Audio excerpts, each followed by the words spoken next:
अस्सलाम वालेकुम। Class last video में हमने डिस्कस किया था वायरस के स्ट्रक्चर से रिलेटेड, उसकी हिस्ट्री, उसकी नेचर के बारे में, उसकी करैक्टरिस्टिक्स क्या हैं, कैप्सोमेयर क्या चीज़ है, कैप्सिड क्या है, इन्वेलप क्या चीज़ है। आज हम अपने इस लेक्चर में डिस्कस करेंगे, आप लोगों को स्क्रीन पे भी नज़र आ रहा है, बैक्टीरियोफेज। बैक्टीरियोफेज के बारे में आप लोगों को पता है कि ये एक वायरस है जिसका होस्ट बैक्टीरिया है। और कौन सा बैक्टीरिया इसका होस्ट है, आप लोग याद रखोगे, इकोलाई बैक्टीरिया। कौन सा बैक्टीरिया है? इकोलाई बैक्टीरिया है। इसकी सिस्टमेटिक पोजीशन है, डिवीजन इसकी वायरा है, सब डिवीजन इसकी डीऑक्सी वायरा। अब डीऑक्सी वायरस से मुराद क्या है कि इसका जेनेटिक मटेरियल क्या है? डीऑक्सी राइबोज है। क्लास इसकी है डीऑक्सी बाइनेला। ऑर्डर इसका क्या है? वायरेल्स है। अ, उसके बाद है बैक्टीरियोफेज। ये वायरसेस हैं जो कि बैक्टीरिया को इन्फेक्ट करते हैं। इनको सबसे पहले किसने डिस्कवर किया था? फ्रेडरिक टीवॉर्ट ने, इंग्लैंड। और 1915 में फ्लैक्स डी हायरले ने इनको पास्टर इंस्टीट्यूट पेरिस में इनको डिस्कवर किया था। लेकिन बैक्टीरियोफेज की जो टर्म है आप लोग याद रखोगे, ये इन दोनों साइंटिस्ट में से डी हायरले ने दी थी। और स्ट्रक्चर इसका बड़ा कम्प्लेक्स है। स्ट्रक्चर सेम जो जैसे बाकी वायरसेस का स्ट्रक्चर है, बैक्टीरियोफेज का स्ट्रक्चर भी वैसे ही है। आउटर कोट इसका प्रोटीन का है और इनर जो इसका जीनोम है, न्यूक्लिक एसिड है, वो डीएनए से बना हुआ है। इसकी बॉडी थोड़ी सी कम्प्लेक्स है। इसकी बॉडी को देख के ना, शेप को देख के, सिमेट्री को देख के हम इसे क्या कहते हैं कि बैक्टीरियोफेज की जो सिमेट्री है वो ये टेडपोल की तरह है। इसका हेड है, इसका head is in the form of, अब देखें इसका हेड, यहाँ पे दो बातें इन्होंने की, एक तो हेक्सागोनल की है, दूसरी क्या की है कि इसकी बॉडी में पायरामिड्स हैं। और कितने पायरामिड्स हैं? दो पायरामिड्स हैं। यहाँ पे हम इसकी डायग्राम देख लेते हैं जी। आप लोगों को नजर आ रहा है जैसे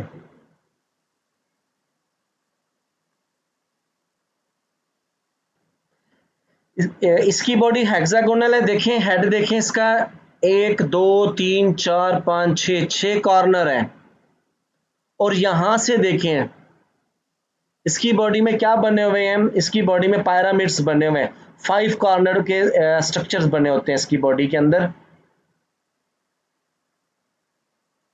अच्छा, जब ये बात आती है ना पायरामिड्स की, इसे हम उर्दू में कहते हैं मखरूती हिस्से। के मखरूती हिस्से इसलिए कहते हैं कि एक एंड इसका ब्रॉड होगा, दूसरी तरफ से क्या होगा, ये इसका एंड बड़ा नैरो होगा। ये देखिए जैसे ये बना हुआ है, ये एक पिरामिड बना हुआ है। समझ आइए आप लोगों को? जहां पे मैं स्क्रीन पे कर्सर को मूव करवा रहा हूं,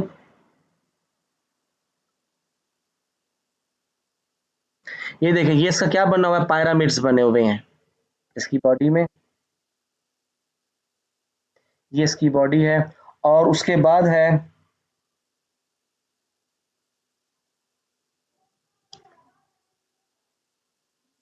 आगे इसको दोबारा डिस्कस कर लेते हैं।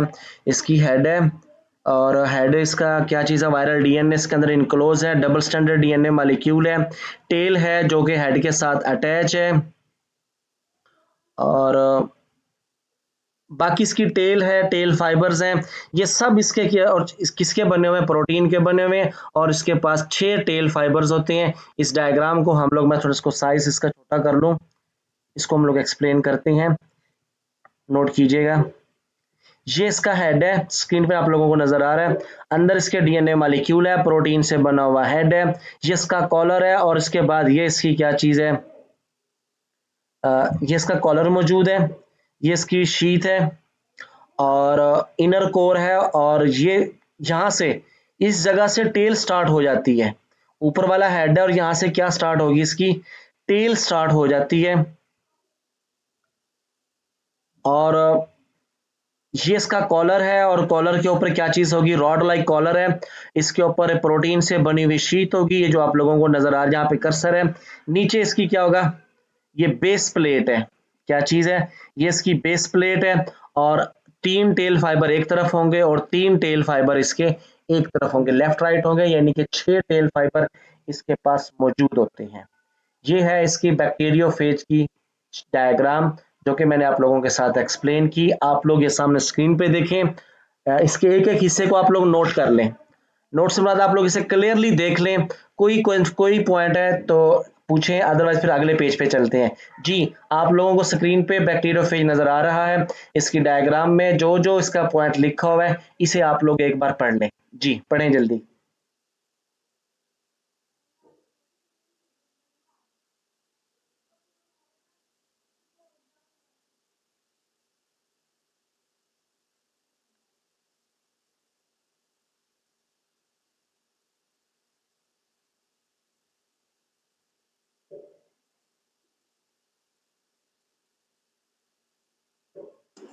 जी सर, देख लिए, पढ़ लिए।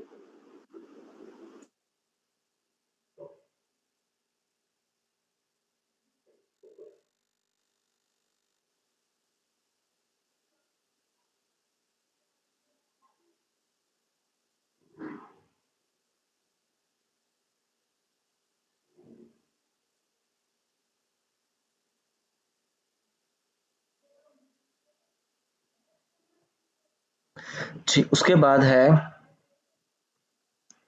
बैक्टीरियोफेज के जो रेप्लिकेशन है बैक्टीरियोफेज वायरस की, ये दो तरह से है।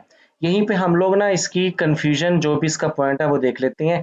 पहले को कहते हैं लाइटिक साइकिल, इसे वायरुलेंट कहते हैं। वायरुलेंट इसे कहते हैं कि थोड़े ही टाइम में ये वायरस को बैक्टीरिया की तोड़ फोड़ कर देता है। ठीक है। और उसके बाद दूसरा है टेम्परेट और लाइसोजेनिक फेज। इसमें क्या करता है कि जो वायरस है ये फौरी वायरस पे अटैक नहीं करता, मतलब उसको डैमेज नहीं करता, बल्कि उसके साथ स्टे करता है। और बैक्टीरिया जैसे अगर बाइंडरी फिशन करके अपनी रिप्रोडक्शन करता है, उसके साथ साथ ये भी क्या करते हैं, अपनी रिप्रोडक्शन करते हैं, अपनी तादाद को बढ़ाते हैं।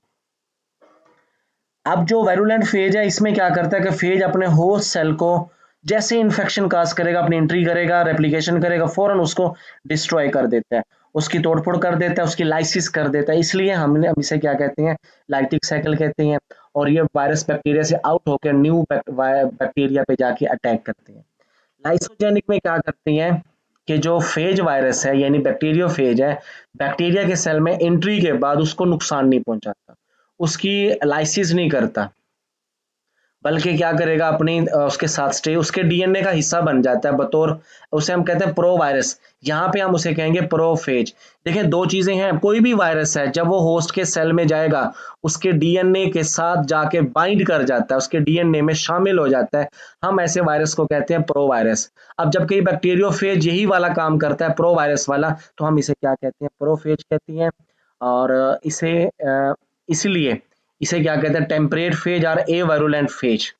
इसके साथ वो क्या करता है, नुकसान नहीं पहुंचाता, उसके डीएनए का हिस्सा बन जाएगा। अब बैक्टीरिया एक बार बाइंडरी फिशन करेगा दो बैक्टीरिया बनेंगे, दो बार बाइंडरी फिशन करेगा तो चार बनेंगे, तीन बार बाइंडरी फिशन करेगा तो आठ बनेंगे, इस तरीके से ये बढ़ते जाते हैं।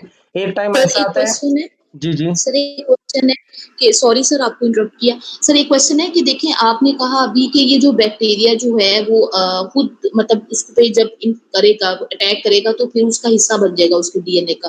तो सर इस बैक्टीरिया का सिर्फ डीएनए ही उसका दूसरे होस्ट के डीएनए का हिस्सा बनेगा ना? जी जी, वायरस का डीएनए ही बैक्टीरिया के डीएनए का हिस्सा बनेगा, और तो कोई चीज एंटर ही नहीं होती। हाँ जी, बाकी तो ये सारा कुछ बाहर रह जाएगा, इसका जो बिल्कुल, एनवलप और ये इसका जो टेप प्रोटीन है। कोड है वो बाहर ही रहेगा। जी ठीक है। जी, इसके डीएनए का पार्ट बन जाता है। फिर देखें ये कौन सा, ये है दूसरा, जिस पहला लाइटिक है उसमें तो वो फौरी एंटर होने के बाद फौरी कंट्रोल कर लेता है। टेम्परेट या इसे एवायरुलेंट या इसे लाइसोजेनिक भी कहते हैं। तो इसमें क्या कहते हैं कि वायरस का डीएनए जब एंटर होगा जाके बैक्टीरिया के डीएनए का पार्ट बन जाएगा, हम कहेंगे प्रोफेज उसे।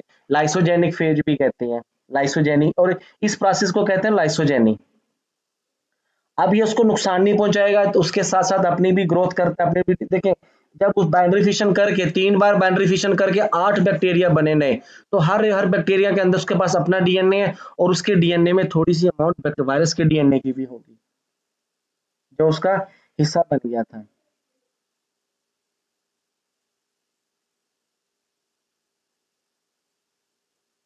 देन लाइटिक साइकिल है।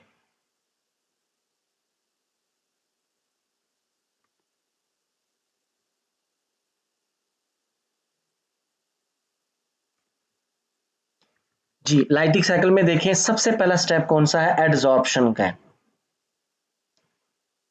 ठीक है। एडजॉर्प्शन में क्या करते हैं? एडजॉर्प्शन के अंदर ये सिर्फ उसकी सरफेस पे अटैच होगा, ना के वायर, ना के अगली बॉडी के सेंटर तक पेनिट्रेट होगा। एक होता है एब्जॉर्प्शन और एक होता है एडजॉर्प्शन। एब्जॉर्प्शन तो ये होता है ना कि अगली जिन एक चीज को हमने उसके अंदर दाखिल किया वो उसके सेंटर तक चली गई चीज, एक सिर्फ उसके किनारों तक ही रहे, तो इसे हम क्या कहते हैं? इसके वायरस की जो टेल फाइबर है ये बैक्टीरिया की सेल मेम्ब्रेन में एंटर होती है, सिर्फ उसके अंदर नहीं जाती, वहां पे एंटर होके अटैचमेंट करते हैं ये। फिर उसके बाद क्या करते हैं वायरस? फिर बैक्टीरिया, इसी बैक्टीरियोफेज के टेल फाइबर से एक एंजाइम आउट होगा, उस एंजाइम का नाम है लाइसोजाइम। ये पिछले होस्ट से लेके आता है। लाइसोजाइम बैक्टीरिया की रिसेप्टर साइट में पोर करेगी और बैक्टीरिया वायरस क्या करेगा? अपना डीएनए उसके अंदर एंटर कर देगा। लाइसोजाइम ये वाला एंजाइम हमारे आईज के टीयर्स में भी होता है, आंसुओं में भी होता है, कि कोई भी इन्वायरमेंट से बैक्टीरिया हमारी आंख में जाता है तो ये एंजाइम उनको मार देते हैं। सर ये जो लाइसोजाइम है ये तो बैक्टीरियल सेल वॉल को तोड़ता है, लेकिन सर अभी जो आपने बात की है मुझे समझ नहीं लगी, काइंडली इसको रिपीट कर दें। अभी जो लाइसोजाइम का आपने फंक्शन बोला है। मैंने कहा लाइसोजाइम ना हमारी आंखों के आंसुओं में भी होता है, हमारी आईज में भी होता है ये एंजाइम, ठीक है। नहीं, वायरस वाली जो आपने बात की, वायरस वाली उसमें कैसे? इससे पहले जो देखें बात देखें की। देखें, अभी देखें ना, अब एक बैक्टीरियोफेज आया, उसने आके बैक्टीरिया पे अटैक किया, ठीक है। जी ठीक है। अब ये वायरस पीछे किसी और बैक्टीरिया में बन के आया है ना, जी ठीक है। वह आते हुए ये वहां से अपने टेल फाइबर के साथ एंजाइम भी ले आते हैं। पहले वाले होस्ट सेल का, हाँ जी। Host bacteria. जी जी। जी ठीक है। जी।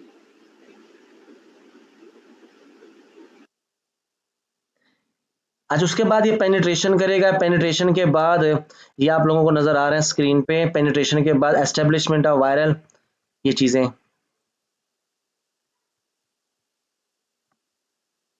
तो इसमें क्या करेगा कि ये अपना अपना डीएनए होस्ट के डीएनए का हिस्सा बना उसके उसको कंट्रोल कर लेगा। यहाँ पे मास्टर स्लेव रिलेशनशिप बन जाता है इनका, कि जैसे जैसे वायरस का डीएनए यानी वायरस इंस्ट्रक्शन देगा, बैक्टीरिया ने वही काम करना है। ये उसके डीएनए को इंस्ट्रक्शन देगा कि भाई रेप्लिकेशन वगैरह करके अपना डीएनए बनाओ। उसके बाद फिर क्या करेगा? उसके ट्रांसक्रिप्शन का मैसेज देगा। उसके बाद मैसेंजर आरएनए बनेगा, मैसेंजर आरएनए से बनेगी फिर प्रोटीन। ये वो प्रोटीन होगी जो वायरस की कैप्सिड बनाने में काम आएगी, और इस तरीके से करके असेंबली करेंगे और नए बैक्टीरियोफेज बन जाते हैं।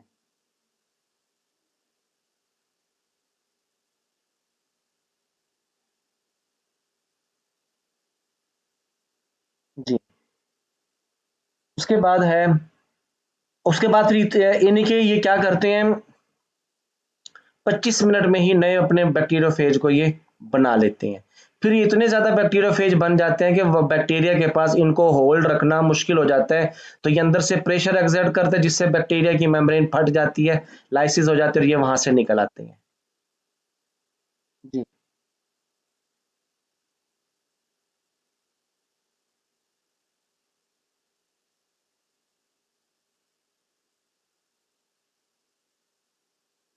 ये क्लियर हुई आप लोगों को? लाइटिंग साइकिल, इसको जी सामने सर। स्क्रीन पे नजर आ रहा है, इसको रीड करें, अपना क्वेश्चन पूछें।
एक्सक्यूज मी सर, इसमें जो है establishment of viral DNA in host, इसके अंदर जो थर्ड लाइन है, these include nucleases that break down host DNA. जी जी। सर ये थोड़ा सा बता दें, ये ऊपर वाली। देखिए, अब ये क्या करेगा, जो वायरस का डीएनए है, ठीक है, जी जी क्लियर, ये होस्ट के जी सेल के एंजाइम को यूज करेगा, न्यूक्लियसेस को, और जी होस्ट ठीक के है। डीएनए की ब्रेक डाउन करवाएगा।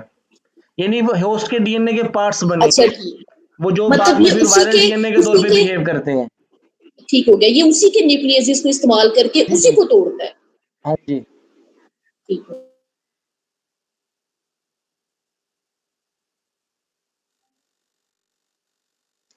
उसके बाद है इसका लाइसोजेनिक है।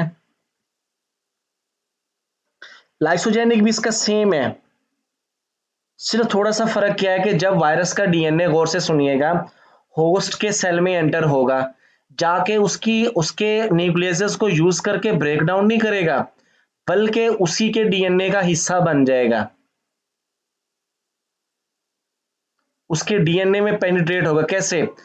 सुने, यहां से वो जाएगा, होस्ट के एंडोन्यूक्लियस को यूज करेगा, होस्ट के डीएनए को ब्रेक करेगा किसी भी जगह से स्ट्रैंड को, और खुद उसमें जाके ये ऐड हो जाएगा। जैसे हम जेनेटिक इंजीनियरिंग में जीन्स ऑफ इंटरेस्ट को एक वेक्टर में ऐड करते हैं, बिल्कुल ऐसे ये जाके ऐड हो जाएगा।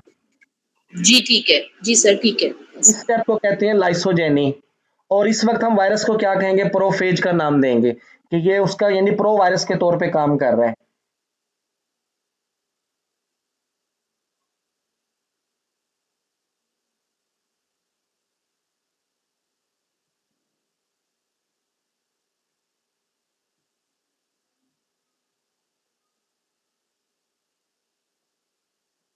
और ये उसमें प्रोफेज के तौर पे काम करेगा, उसके साथ ये स्टे करेगा।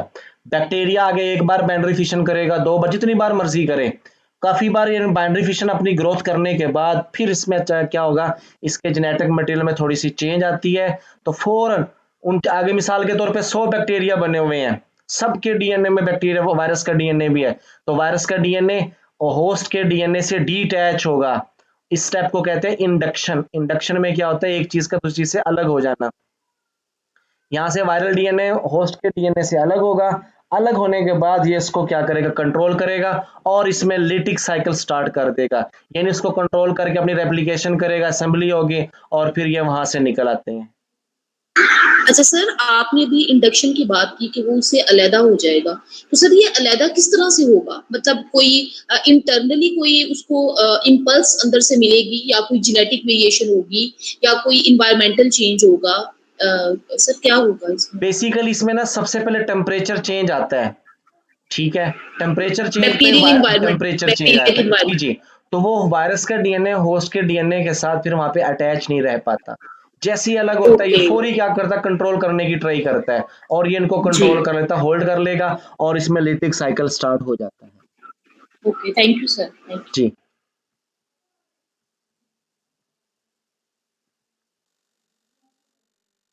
ये है इसमें, ये सामने स्क्रीन पे नजर आ रहा है, आप लोगों ने इसको रीड करें, जो आप लोगों को नजर आ रहा है इन लाइसोजेनी, टॉप वाली लाइन से इसको रीडिंग करें एक बार आप लोग।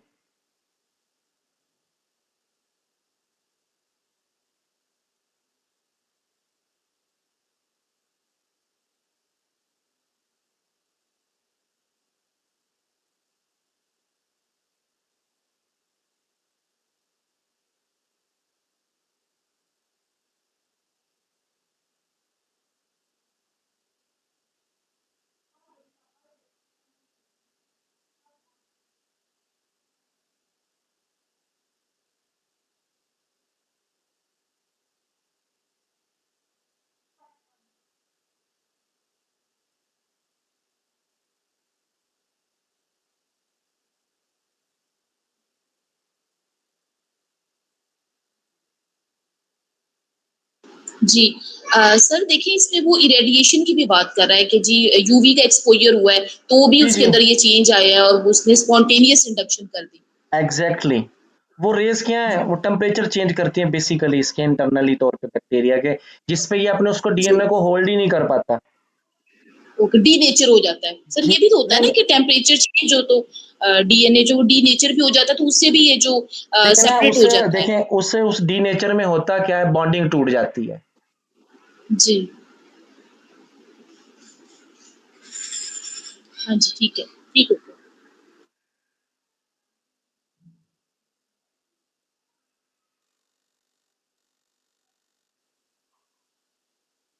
जी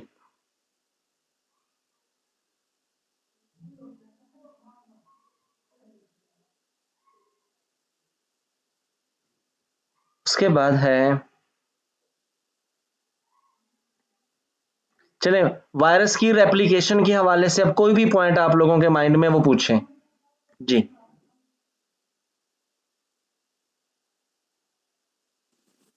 सर ये जो लास्ट पैराग्राफ है इसको एक्सप्लेन कर दें आप, रिप्रेसर प्रोटीन के बारे में जो डिस्कस किया हुआ है। जी lysogeny has been studied best in coliphage lambda, यानी जो बैक्टीरियोफेज है ये लैम्डा फेज भी कहते हैं हम लोग इसे, जो हेड टू टेल बॉडी है। It has been observe that multiplication of phage is repressed inside the infected cell because the genes responsible for phage repli multiplication and lysis are switched off. The phage possess a gene that code for repressor protein which make the cell resistant to lysis initiated either by prophage or another lytic virus। अब जिस वक्त ये virus देखें, अब यहाँ पे वो बात कर रहा है कि जब बैक्टीरियोफेज का डीएनए, डीएनए मीन वायरस, तो जब ये होस्ट के अंदर जाता है तो रिप्रेसर प्रोटीन एक्टिव हो जाती है, जो क्या करती हैं बैक्टीरिया को फौरी तौर पे उसके अंदर लाइटिक साइकिल स्टार्ट नहीं होता, बल्कि क्या स्टार्ट करवाते हैं उसमें, लाइसोजेनिक साइकिल, कि इसकी लाइसिस नहीं होने देनी। देखें, अब देखें ना, अब जब नॉर्मली तौर पे लाइटिक साइकिल चल रहा है तो लाइसोजेनिक क्यों हुआ उसके अंदर, इन्वायरमेंटल चेंज की वजह से उसके वो वाले जीन स्विच ऑफ हो जाते हैं जिन्होंने उसकी लाइसिस करवानी थी फौरी तौर पे। जैसे वायरस का डीएनए आया तो फौरी उसके अंदर लिटिक साइकिल स्टार्ट करवाया गया, तो वो उस जीन्स को क्या करते हैं, स्विच ऑफ कर देते हैं। तो फेज के पास खास किस्म के जीन्स होंगे जो रिप्रेसर प्रोटीन को कोड करते हैं ताकि इसके अंदर लाइसिस नहीं करवानी। फिर उसके बाद क्या होगा, the repressor protein has been isolated and purified. It is an acidic protein. When the phage lambda is exposed to ultraviolet light, this introduces the synthesis of protein in the host cell. This protein has proteolytic activity and cleave the repressor protein. अब उन्होंने देखा कि जब ये repressor protein active थी उस bacteria के अंदर, तो उस वायरस डी के डीएनए ने बैक्टीरिया में लाइसिस नहीं शुरू की, ना उसको नुकसान पहुंचाया, कि क्योंकि ये इसको होल्ड करके रखती है। तो बाद में क्या किया इन्होंने, उसी रिप्रेसर प्रोटीन को बाहर निकाला और उसके ऊपर जैसे उन्होंने रेस डाले तो फौरी उसने क्या किया, मैं अपनी एक्टिविटी स्टार्ट कर दी और रिप्रेसर प्रोटीन की जो बॉन्डिंग है वो अलग हो जाती है। और यही काम उन्होंने फिर किस में देखा, बैक्टीरिया के अंदर, कि जब वहां पे टेम्परेचर चेंज आती है, अल्ट्रावायलेट रेस आती हैं, तो वो रेस क्या करते हैं, रिप्रेसर प्रोटीन को वहां से अलग करती हैं। और उसके अंदर क्या होता है, फिर बैक्टीरिया के अंदर लाइसोजेनिक की जगह बाद में क्या शुरू हो जाती है, लाइटिक साइकिल। यानी ये जो रिप्रेसर प्रोटीन है असल में ये लाइसोजेनिक करवाती है, बैक्टीरिया के वायरस के असर से बैक्टीरिया को बचाती है। सर यहाँ एक और बात, सर ये बिल्कुल ऐसे ही है जैसे हमारी बॉडी के अंदर, ये तो चलिए हम इसका लाइफ साइकिल डिस्कस कर रहे हैं, लेकिन ये जीन्स जो है हमारी बॉडी में भी ऐसी होता है कि जो प्रोटीन्स बननी होती है तो उन्हीं के जीन्स जो है वो कुछ सिग्नल्स देते हैं जिसकी वजह से वो फिर कुछ प्रोटीन्स जो है वो बनना शुरू होती हैं और कुछ दूसरी प्रोटीन्स के स्विच ऑफ होते हैं तो वो नहीं बनती, जिस जिसकी रिक्वायरमेंट होती है, जिस जिसकी रिक्वायरमेंट होती है जी वही एक्टिव हो जी जाती है, बाकी स्विच ऑफ होते हैं। जी ऐसे बाकी जैसे स्विच ऑफ होते हैं। बिल्कुल ऐसे मैं एक बात ऐड करूं यहाँ पे, जैसे हमारे क्रोमोसोम के अंदर जो क्रोमेटिन मटेरियल उसके दो पार्ट हैं, एक होता है जी हेट्रोक्रोमेटिन और एक होता है यूक्रोमेटिन। हेट्रो में क्या होता जी है, जीन बिल्कुल स्विच ऑफ होते हैं। जी जी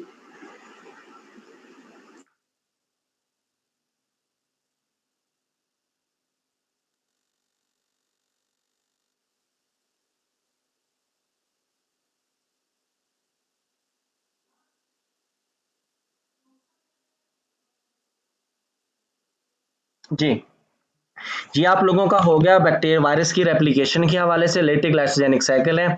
इस चैप्टर का ये लास्ट टॉपिक है, टीएमवी। ये आप लोगों की असाइनमेंट है, ये आप लोग खुद से रीड करोगे, सुने, और रीड करते हुए कोई भी पॉइंट, कोई भी मुश्किल, कोई भी आता है, वो आप लोग ग्रुप में, व्हाट्सएप ग्रुप में मैसेज करेंगे आप लोग। मैं उसको वहाँ पे टेक्स्ट में मैसेज करके या वॉइस मैसेज में मैं एक्सप्लेन करूंगा। इसे आप लोग रीड करोगे। ये क्लियर हो गई ये बात आप लोगों को? जी सर। जी सर। चलें ठीक है, लेक्चर को मैं यहाँ पे एंड करता हूँ। आप लोग अपना ख्याल रखिएगा और टीएमवी को आप लोग अपने तौर पे पढ़ेंगे और कोई भी डिफिकल्टी आती है यहाँ पे वो आप लोग फिर मैसेज करके ग्रुप में टेक्स्ट मैसेज या वॉइस मैसेज करके आप लोग पूछोगे, मैं फिर उसको इंशाल्लाह एक्सप्लेन करूंगा। और कल आप लोग सारा दिन इसी वायरस के बारे में गूगल से भी पढ़ते रहिएगा। कोई भी पॉइंट वगैरह ऐसा मिलता है तो शेयर कीजिएगा, पूछिएगा। और कल रात को हमारा इंशाल्लाह वायरस का टेस्ट होगा एमसीक्यूज का, जो मैं आप लोगों को पीडीएफ में भेजूंगा। Okay sir. चलें ठीक है, मुझे इजाज़त दें। अल्लाह हाफ़िज़।